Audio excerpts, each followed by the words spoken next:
Je n'ai rien à te donner, car entière je t'appartiens.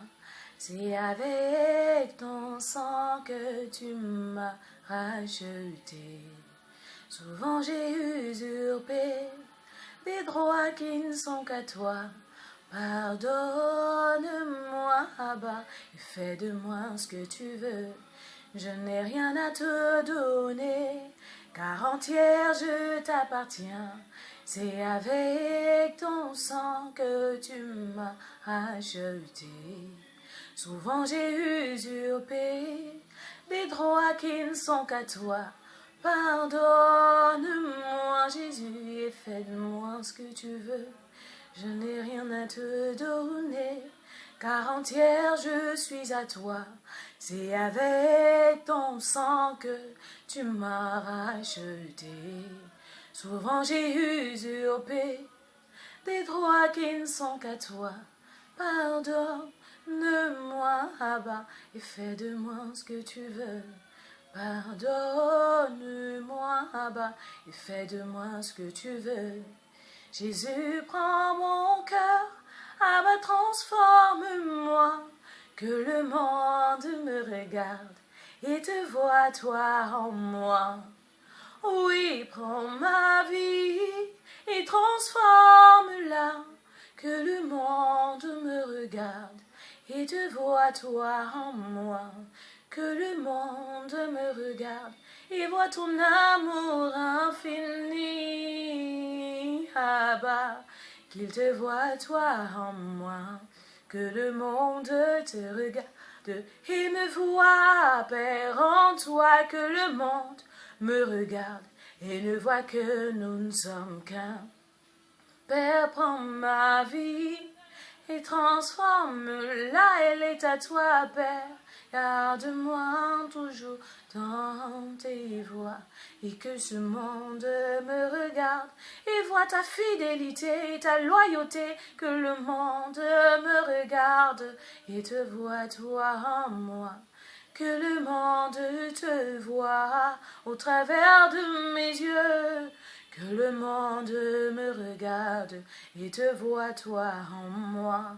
Que le monde t'entende au travers de ma voix. Que ce monde me regarde et te voit toi en moi. Oui, prends mon cœur et transforme-le. Que ce monde me regarde et te voit toi en moi. Prends mon cœur et transforme-le. Que ce monde me regarde et te voit toi, Papa, je t'en supplie, en moi. Shalom, shalom, dans le nom puissant et précieux de Jésus-Christ, le roi des rois, le Seigneur des seigneurs, à jamais et au siècle des siècles. On se retrouve encore ce matin pour continuer sur le sujet de la semaine,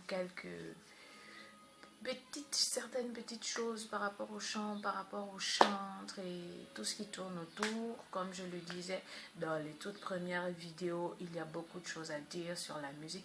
Il y a beaucoup de choses à dire. Je ne parle pas de la musique en général, moi je parle du chant dans l'église du Christ.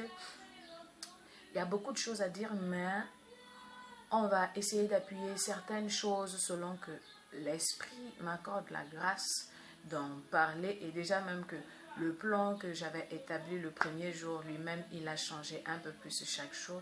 Et ce matin, il m'a rappelé qu'il y a quelque chose de très important que j'étais en train d'oublier et qu'il fallait que je puisse partager avec vous, non seulement avec les chantres, mais aussi d'autres personnes qui exercent dans d'autres domaines, mais qui sont dans l'église. Parce qu'il y va même dans ceux qui n'exercent pas forcément quelque chose de public dans l'église, mais même dans vos lieux de travail.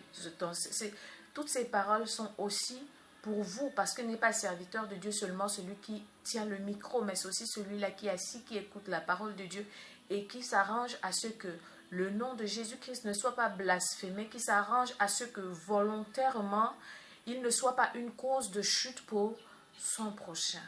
Que le Seigneur Jésus-Christ vous bénisse et qu'il vous donne la conviction de ces choses pour sa gloire dans vos vies. Amen, amen et amen. Alors ce matin, j'aimerais qu'on regarde c'est dans Matthieu 15, au chapitre 18, où Jésus-Christ dit ceci.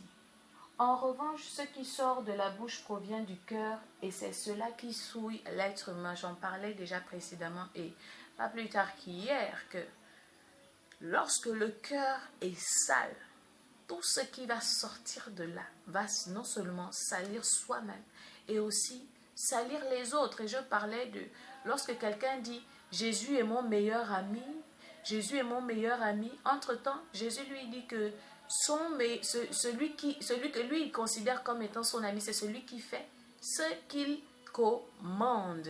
Et lorsque tu vas dire que Jésus est ton ami entre-temps, en te mirant par rapport à la parole de Dieu, toi-même tu te rends compte que tu es très loin du compte même d'être dans le parvis.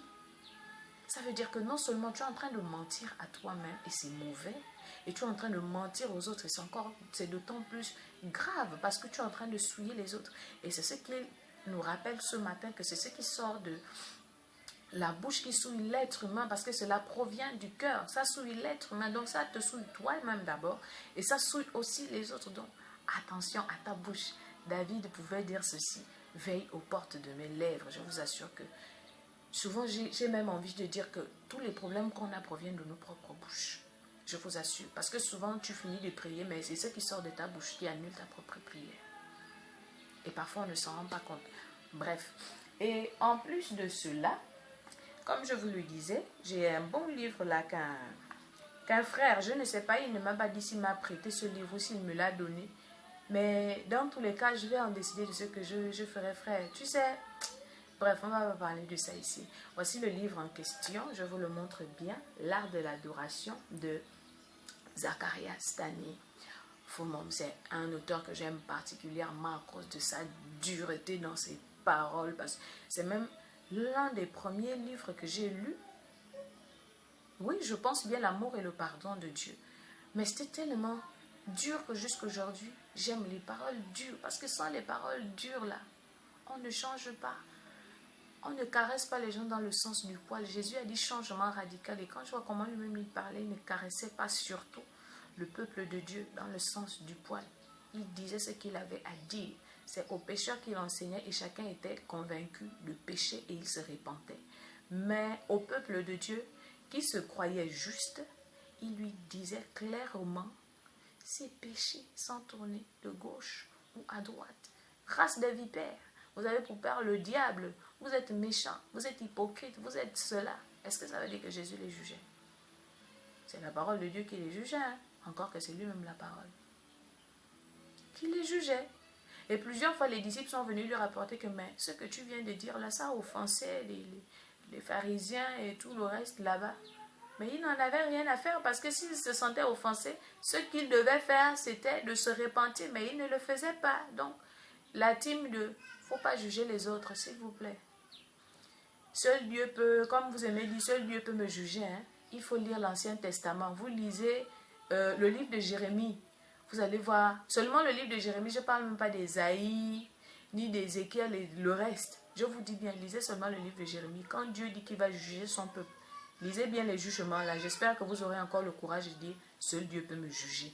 Parce que vous ne savez pas de qui vous parlez. Parce que si vous preniez conscience de ça, vous seriez à même que lorsqu'un frère ou une sœur vous dit, le Seigneur a dit de faire attention à tes pas, vous vous corrigeriez vraiment très rapidement, de peur que lui-même ne lève sa main sur vous.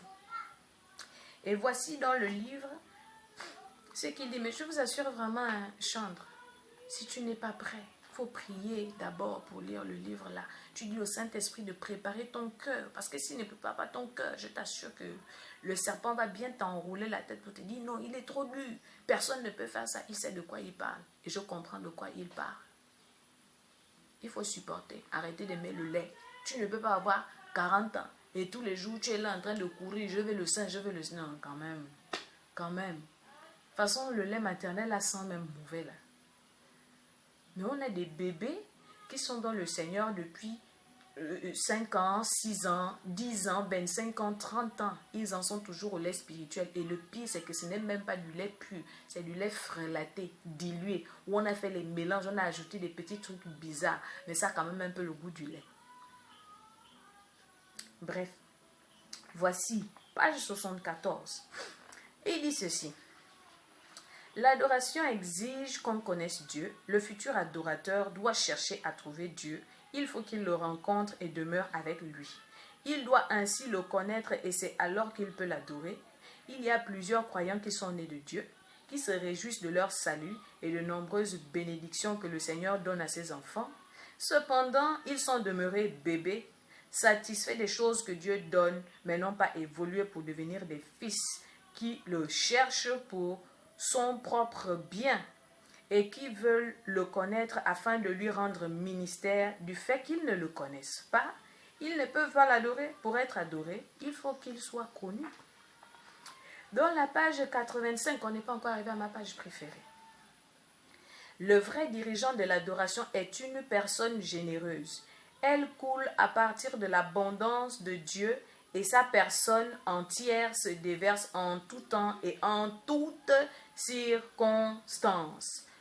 À la page 84, il dit « Lorsqu'il manque aux dirigeants l'adoration, la spiritualité intérieure profonde, pendant qu'il conduit les gens à chanter, il sème graduellement en eux la semence de légèreté, si bien que doucement mais sûrement les gens s'éloignent de Dieu. La superficialité devient enracinée dans leur cœur et dans leur vie. » Ma page préférée, c'est la page 135. Je vous assure, elle est tellement... Franchement, j'ai lu cette page et puis je me suis dit, oh merci Seigneur, parce qu'il y a eu des moments où en parlant de certaines choses avec certaines personnes qui m'ont vu comme si c'est moi qui avais inventé l'orgueil. Mais non, je n'ai pas inventé l'orgueil. Le roi de l'orgueil, lui-même, il se connaît, il n'a qu'à rester avec ça là-bas. Moi, je dois aller au ciel. J'ai vu un peu, je dois tout voir. Je dois habiter. Et puis, je veux que Jésus m'explique comment il a fait son vin là. Bref. Plusieurs personnes ont été séduites en pensant que si elles mettaient en place des bâtiments de première classe avec des tapis, d'excellents instruments de musique, etc., elles attireront des gens à Christ. Elles n'attireront pas les gens à Christ. Elles attireront des gens aux bâtiments, aux tapis et aux instruments de musique et rien de plus. Ce dont Dieu a besoin, ce sont des temples remplis du Saint-Esprit. Il remplit de tels temples de lui-même et on l'y adore en esprit et en vérité. Dans les tables et la mangeoire, il n'y avait rien pour toucher ou mouvoir la chair de l'homme. Cependant, le Seigneur Jésus était là pour attirer, pousser les mages à se prosterner et à l'adorer. Waouh! Gloire à Dieu. Alléluia. Quelle profondeur. J'espère que ça vous parle. J'espère vraiment que ça vous parle. Parce que, disons-le clairement, au cas où vous ne le sauriez pas, voici ce que j'ai appris de papa. On dit, Père, hein, Fils, Esprit, bien, mais il est un. Après on dit, toi, moi, Esprit, âme, corps. Pourtant, je suis une seule personne. Voici bien la preuve que nous sommes à l'image de Dieu. Dieu, hein, dans le champ que lui-même il a créé là, on a aussi la source du chant, c'est-à-dire l'esprit, la source du chant. Et ensuite, on a les paroles. Et ensuite, on a la mélodie.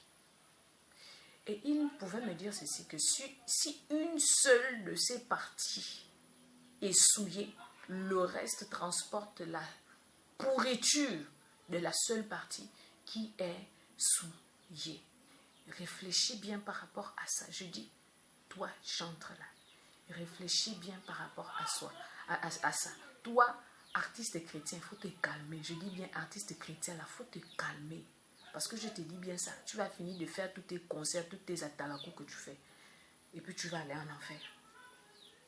Si tu sais que Dieu ne t'a pas appelé à être chanteur, il faut te mettre à côté. Si Dieu a dit que toi, c'est dans les cœurs, il faut rester là-bas. Sauf qu'en cours de circonstances, que le Saint-Esprit te dise, fais telle chose, oui. Mais je vous dis, cherchez à s'exposer. Quand ce n'est pas Dieu qui t'a exposé, c'est exposé au venin du serpent. C'est t'assurer d'aller t'asseoir sur un trône, oui. Mais le trône où ta chaise là, hein, c'est le serpent enroulé lui-même. Et puis sa tête est sur la tienne comme ça là. Il est en train de t'avaler, t'engloutir. Tu penses que c'est toi qui est encore assis. Entre-temps, c'est le serpent qui est assis, qui est en train de parler. Tu sais pas que tu es dans son estomac. Oui, il y a des gens qui vivent dans l'estomac du serpent ici là. Donc, faites très très très très très attention. Toi qui viens chanter, encore, j'en parlais, les deux ou trois premiers jours, et voici encore une autre parole, un autre serviteur du Seigneur qui dit la même chose, et Jésus-Christ lui-même qui dit la même chose, que ce qui sort de la bouche provient du cœur.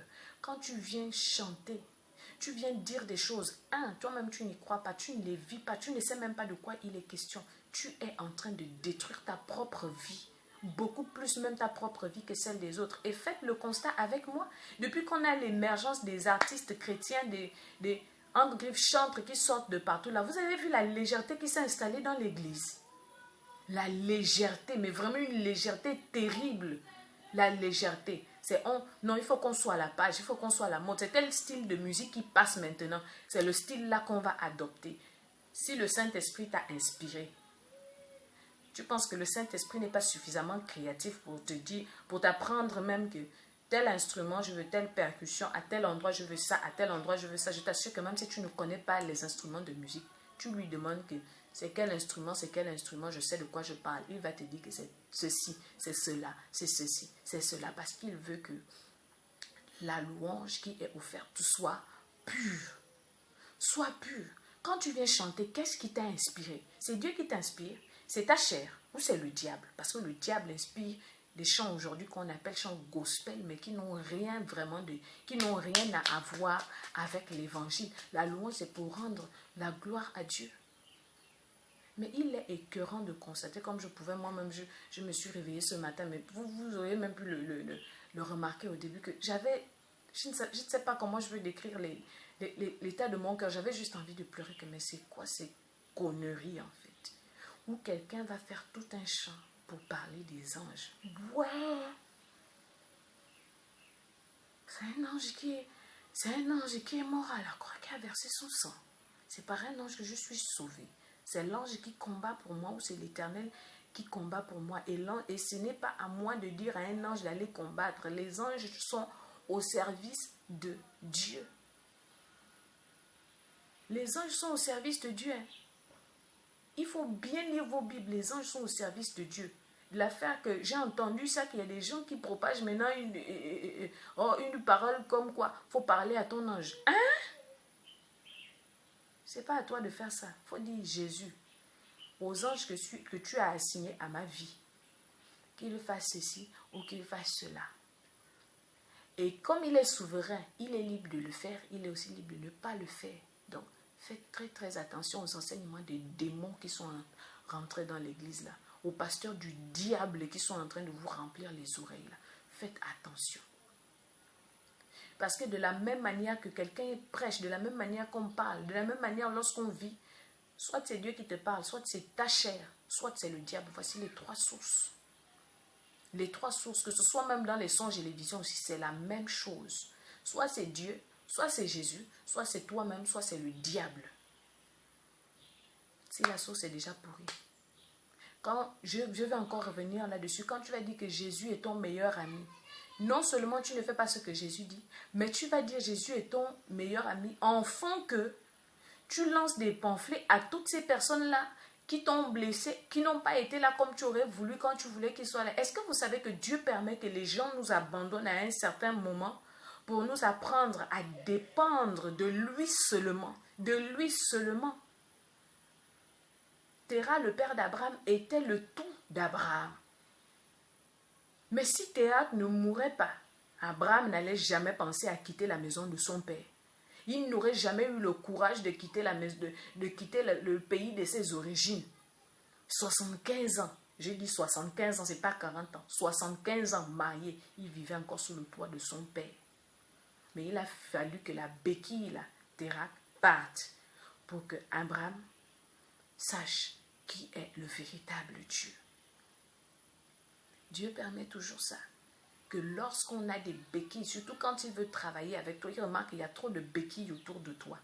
Il va s'arranger à ce que c'est. Lui-même, il va endurcir leur cœur pour qu'il t'abandonne, que tu apprennes à ne dépendre que de lui. Souvent, ça ne veut pas dire que les gens sont mauvais quand ils t'abandonnent. C'est Dieu qui est en train de te dire que tu es trop attaché aux gens. Ils ne seront pas toujours là. Au mont des Oliviers, ils ne seront pas là avec toi. Ils vont tous fuir à un moment donné. L'être humain est limité. Et voilà pourquoi il dit, malheur à celui qui se confie en l'homme. L'être humain est limité.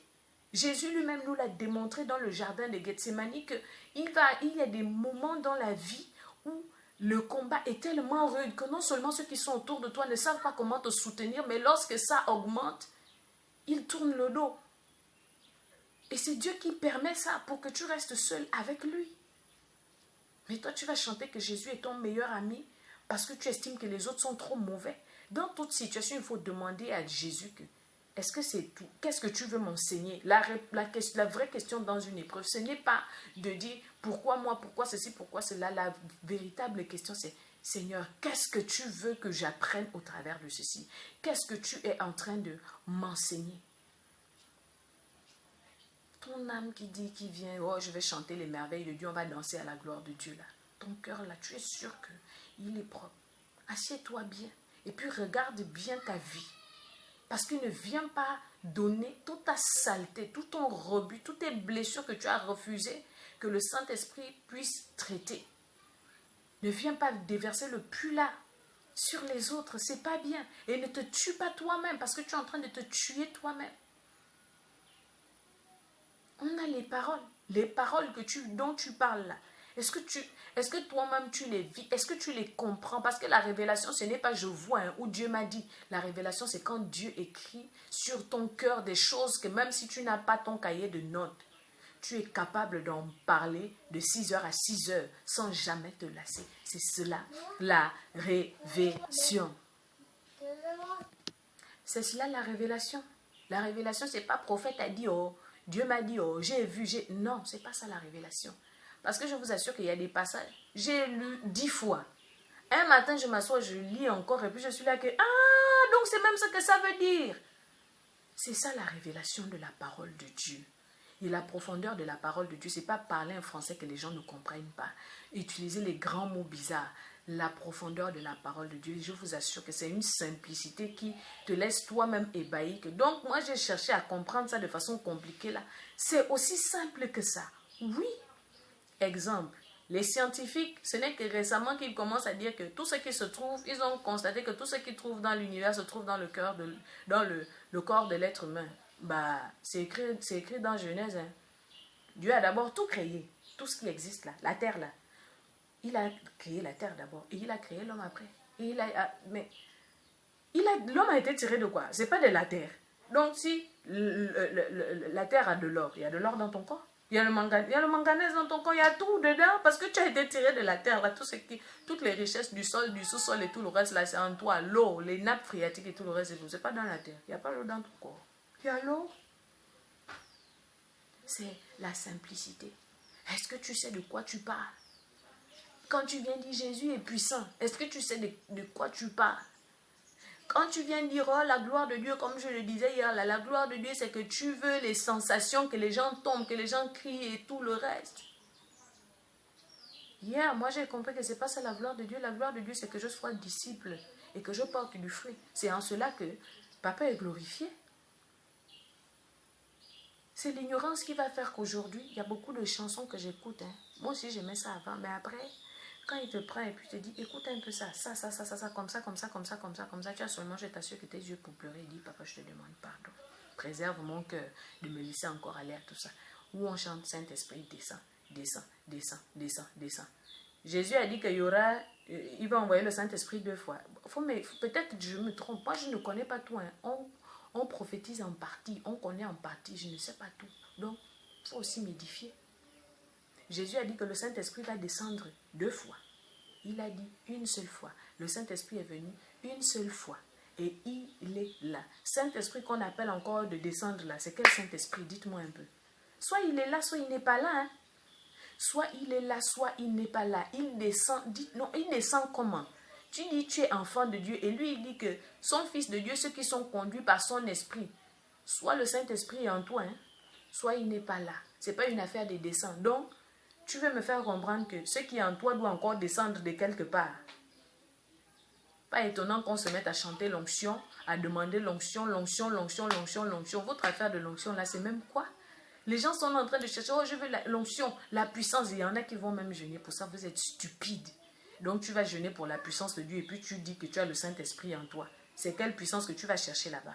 Il faut me dire, c'est quelle puissance, quelle stupidité, quelle ignorance. Mon peuple périt, faute de connaissance. C'est de ça dont il est question. Donc, il faut faire attention. Il faut faire attention à ce que vous écoutez. Il faut faire attention à ce que vous chantez. Il faut t'asseoir d'abord. Tu demandes, Seigneur, ça là, c'est comment? Ça, c'est bizarre. Il faut descendre. Descendre où? Et voilà pourquoi des gens terminent de faire. Oh, on a fini la modération. Saint-Esprit descend. Donc, tout ce que vous avez fait là, vous avez fait ça sans le Saint-Esprit. Voici ce que papa m'a appris.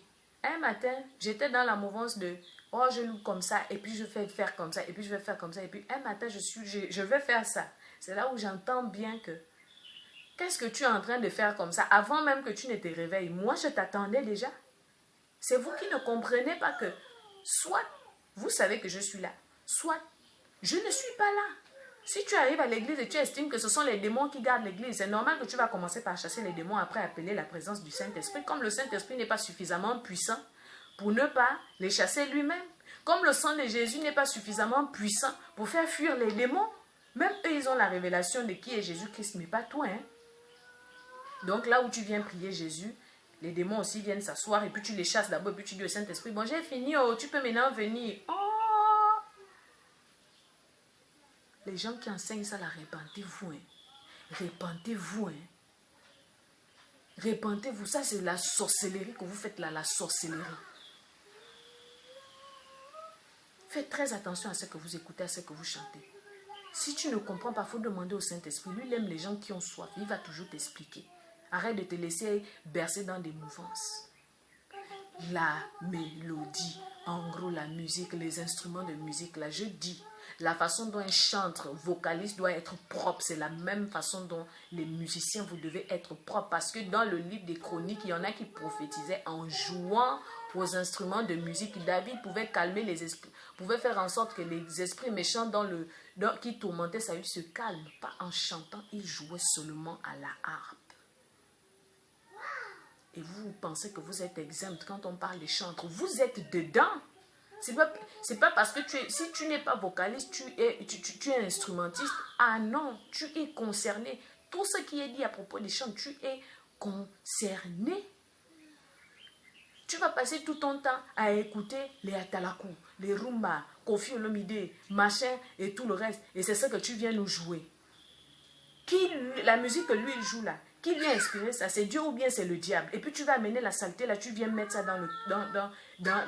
dans les choses de Dieu. On est bien d'accord que le diable n'a rien inventé, mais si c'est lui qui inspire quelqu'un à faire quelque chose, il y a sa semence dedans, il faut qu'on se le dise. Il y a sa semence dedans. Donc tu ne peux pas prendre la saleté et puis venir jouer ça comme ça. Laisse le Saint-Esprit te conduire. Laisse Dieu te remplir. Parce que je regardais récemment, je pense que j'ai même partagé le lien là sur mon compte Facebook où quelqu'un exposait par rapport à la musique, où il parlait même des fréquences de musique qui détruisent considérablement l'organisme, jusqu'à toucher même les protéines qu'on a dans le corps, jusqu'à créer même des maladies. Vous vous rendez compte qu'une mauvaise musique, sans même parler du cadre de Dieu, détruit, rend malade physiquement. À plus forte raison, une musique qui est souillée dans l'église a rendu des gens malades spirituellement et physiquement. Arrêtez ça. Arrêtez ça.